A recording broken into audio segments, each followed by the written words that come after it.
Hey, it's MK and I am back with another Baby Got Scraps, and today I'm doing something just a little bit different, and I say that at the beginning of everything. So I have a ton of photos to do today, and I plan on doing a 2-page scrapbook. Or 2-page layout. But I do have to tell you guys that the favorite thing for me to do with my scraps is make embellishments. I love throwing scraps onto my Cricut mat and picking out images and just creating with those scraps. It's the easiest way to use them up and feel like you've got the most use out of them without feeling guilty throwing them away.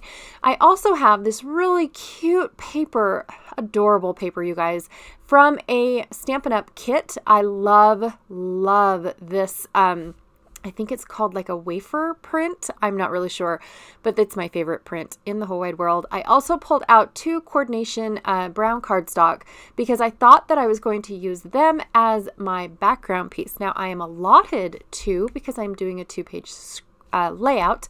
So when I first initially thought of this layout, I thought, oh, I can use those as my background, and then I can spread out all this paper and just put it all, out there because it's so gorgeous. I just am in love with the candy sprinkles and the wafer print, and you guys, I love this stuff. So again, I already put my Cricut cuts together because that is just uber boring. I haven't figured out how I'm going to have this layout work. Now, I do have to tell you guys, I cheated a little bit because my title is 11.5 inches and I did not have scraps in the blue and the red.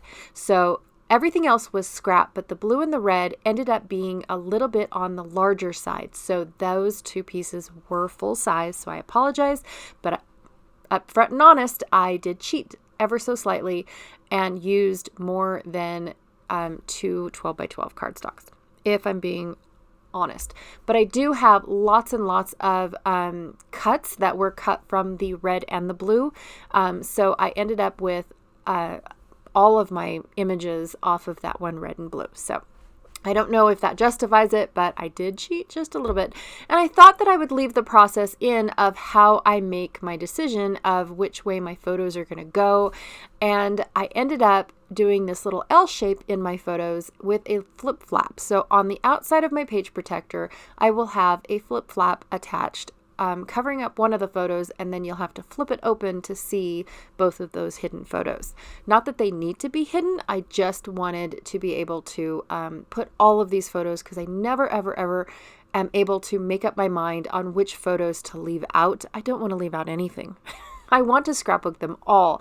And honestly, that is what made me want to start using up all of these Project Life or pocket page scrapbooks or pocket page protectors and incorporate them into my albums because of the fact that I just have so many photos that I don't want to not scrap them.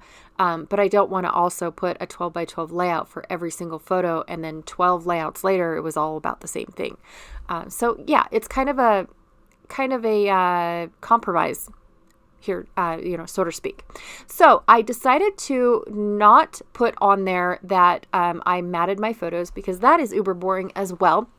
But I did want to throw in there that I used white cardstock that was also scraps to matte my photos because when I just matted them on the brown, I felt like it darkened my photos and I didn't want that. So I went ahead and I rematted them on white, even though they already had a white border around them. The white border was a 6x4, and so I wanted the brown around. So I double matted my photos once I trimmed them down just a hair. Now, some of these photos definitely could have been cut, into all sorts of wonky kinds of shapes and, or not shapes, but different sizes and whatnot, 5 3/4 and 4 1/8, things like that.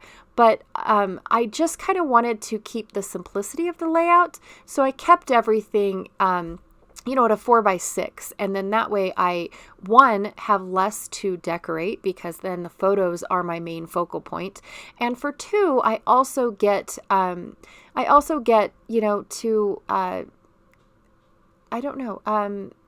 I don't have to stress over how many embellishments do I have, or do I need to add another one? Do I have to go back to my Cricut and cut another candy, things like that. So I don't have to stress about that when I leave my photos large like this.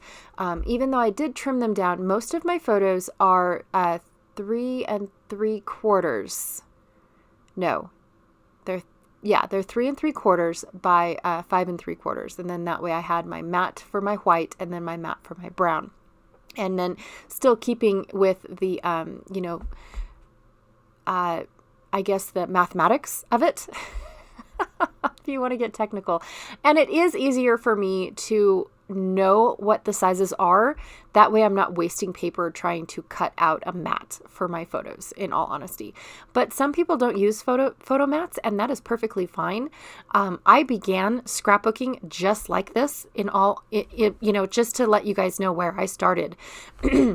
It was just me and my Cricut and the ability to make my own embellishments. I absolutely loved that. I loved the fact that, excuse me, Mr. Frog decided to make an appearance today. He hasn't for a while, so I think he's entitled. Anyways, one of the things that drew me towards a Cricut, for one, I got scared on the silhouette because they kind of had the design your own stuff type of thing, and I didn't understand it, nor did I research it because I'm lazy. And the Cricut was, hey, we've already got all of these images. Look at this, buy this, and it's all there for you, and you just pick out your colors and bam. And I was sold because honestly, designing my own stuff and doing it that way scares me. And so I was definitely turned off by the silhouette at the time. Now that I have been designing my own images and whatnot, I do kind of wish I had a silhouette and had that freedom. But now it's all the machines do exactly the same thing. So you really don't need to know what the difference is between the two, because you can get what you need out of every machine now. And I've had that asked quite a few times is, what's the difference between the machines? Nowadays, nothing. Not a darn thing. If you go and buy the latest and greatest Cricut, you can do the exact same thing with the Cricut as you can with the Silhouette. The only problem is, or the only difference, I should say, is the programming. If you go and buy the Silhouette program, you can design your own. You have the freedom to make your own cut files and whatnot. The Cricut does not allow that just yet. But you can upload all the different ones that you design. And there's free designing software out there, you guys, honestly. So you don't have to purchase one. But just remember, when it's free, it's free. So there's a lot of differences between a free program and a purchase program. I have learned that lesson many times over. Just saying. So anyways, back to what I was saying about where I started. This is where I started. These are the types of layouts I loved doing because all these embellishments match with my papers perfectly because they used the same exact papers to make my embellishments.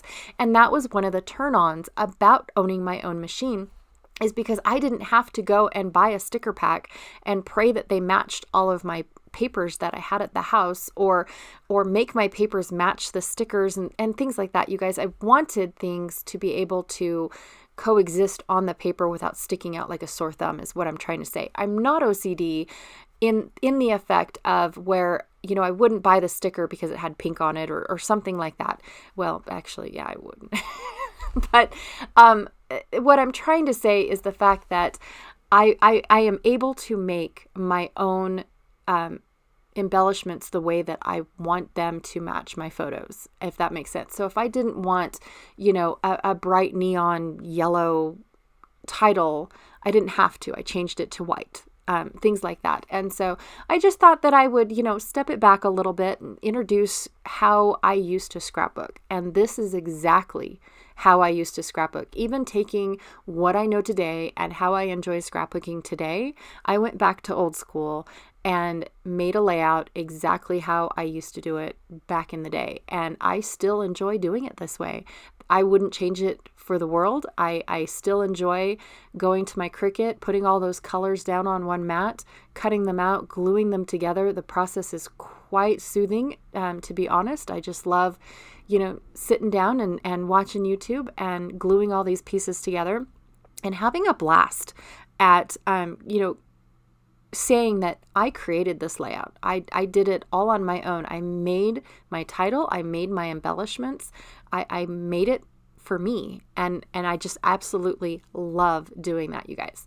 All right, that is it for today. Thank you so much for joining me. And be sure to check out everyone else that is playing along with Baby Got Scraps. I don't know about you, but I have seen some amazing layouts come from people's scraps. Plus, I like checking out other people's stash, in all honesty.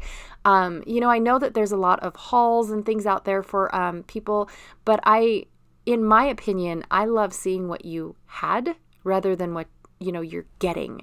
I don't know. I guess I'm just kind of an old school person where I just like holding on to things and then pulling it out after it's 2 years old. No, wait, that's just me trying to use everything up. Anyways, thank you so much for joining me again, and I will check y'all later. Bye.